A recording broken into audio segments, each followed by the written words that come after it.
Dear student, आप लोग का स्वागत है आपके ये अपने चैनल एसआरएस क्लासेज में। और जी हाँ विद्यार्थी, आज मैं आप लोग को पर्सनिफिकेशन फिगर ऑफ स्पीच के बारे में बताने वाला हूँ।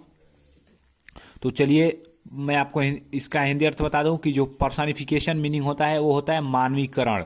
तो आपको इसके नाम से ही मतलब क्लियर कर देंगे इसकी डिफिनीशन। तो चलिए पहले देखते हैं कि जो पर्सनिफिकेशन फिगर ऑफ स्पीच है उसकी डिफिनीशन क्या होगी।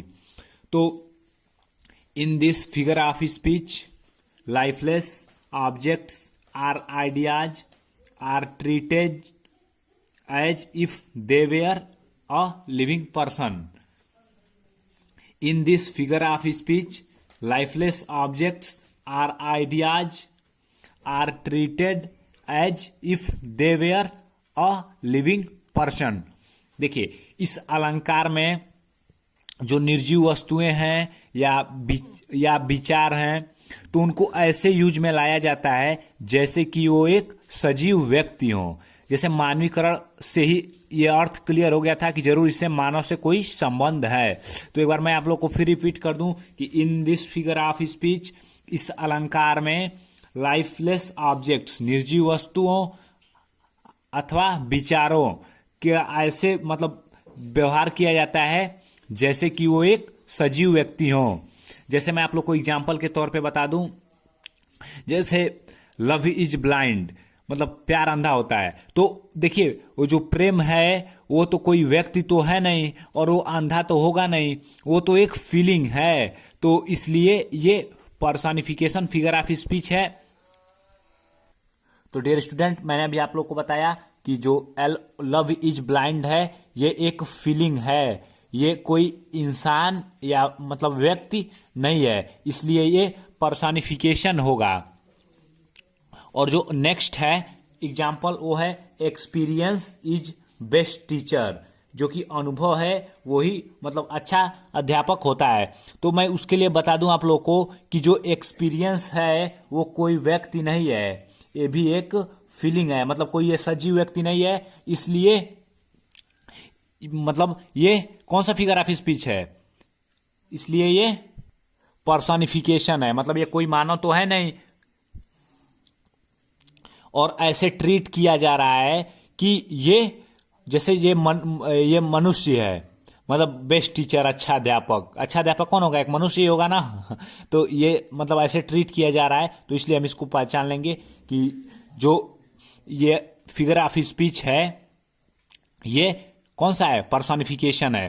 और उसके बाद देखिए, anxiety is seating on her face, बताइए कह रहा है कि जो चिंता है उसके सर पर बैठी हुई है। चिंता सर पर बैठने वाली चीज है नहीं ना, लेकिन ऐसे ट्रीट किया जा रहा है जैसे कि मनुष्य हो। तो इसलिए इससे भी हम कह सकते हैं कि जो ये फिगर ऑफ स्पीच है ये पर्सनिफिकेशन है।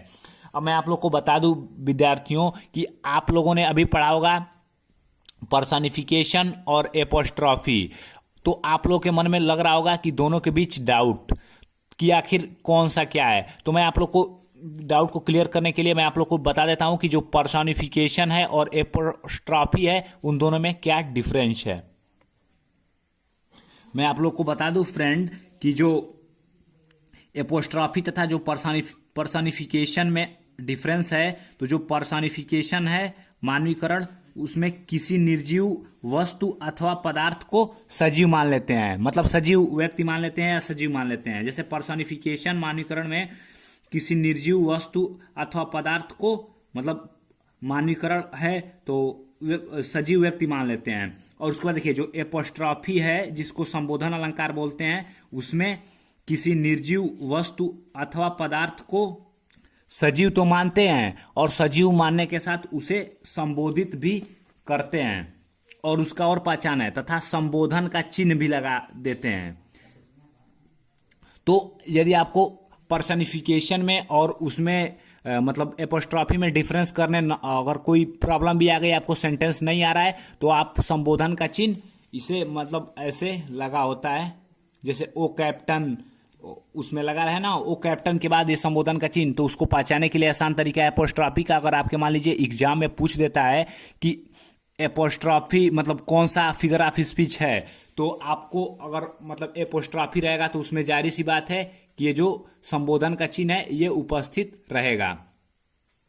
और उसके बाद यदि वैसे तो आप पहचान लेंगे, यदि नहीं पहचान पाएंगे तो आप इस ट्रिक को अपना सकते हैं। और जो मानवीकरण है इसको पहचानने का मतलब एक आसान तरीका है कि इसको ऐसे ट्रीट किया जाएगा जैसे कि एक सजीव व्यक्ति हो, और वो रहेगा नहीं सजीव व्यक्ति, वो या तो भावना हो सकती है या तो निर्जीव वस्तु है, मतलब निर्जीव वस्तु रहेगा या विचार रहेंगे या फीलिंग रहेगी, तो उसको ऐसे ट्रीट किया जाएगा जैसे वो एक सजीव हो या सजीव मनुष्य हो, सजीव व्यक्ति हो। तो इसका मतलब ये पर्सनिफिकेशन का मीन्स ही होता है मानवीकरण। तो धन्यवाद दोस्तों।